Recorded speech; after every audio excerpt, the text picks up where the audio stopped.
Ամենայն հայոց կաթողիկոս Գարեգին II-ի հայրապետական տնօրինությամբ կարգալույծ է հռչակվել Տեր Արամ Քահանա Ասատրյանը։ Տնօրինության համար հիմք է ծառայել Արագածոտնի թեմի առաջնորդի զեկուցագիրը և Մայրաթոր Սուրբ Էջմիածնի պարգևների շնորհման ու կարգապահական հարցերի հանձնախմբի եզրակացությունն առ այն, որ Արամ Քահանան հրապարակային ելույթներով վարկաբեկել է հայ եկեղեցին, թեմակալ առաջնորդին ու ծառայակից եկեղեցականներին, անտեսելով թեմակալ առաջնորդի հորդորներն ու հրահանգները, հարատևել է կարգազանց ընթացքի մեջ։ Վերջին մեկ ամսվա պատարակներին կամայականորեն զեղչել է ամենայն հայոց կաթողիկոսի և թեմակալ առաջնորդի անունների հիշատակության հատվածը, այդ քայլով ըստ էության իրեն դուրս դնելով եկեղեցուց։ Երիցս համառել է ներկայանալ հանձնախմբի նիստերին, իր վարքագծով դրժել հնազանդության ուխտը։ Կարգալույծ եկեղեցականը կդասվի աշխարհականների շարքը Ստեփան Ասատրյան ավազանի անունով։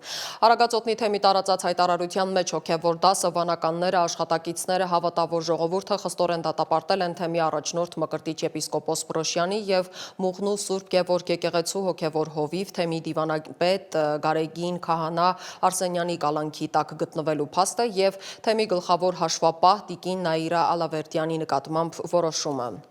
Այս ամենը թեմը համարում է իշխանությունների հակաեկեղեցական արշավի բացահայտ դրսևորում, ինչի հետևանքով խաթարվել է թեմի բնականոն ընթացքը և փոթորկվել պարզ հավատացյալների առօրյան։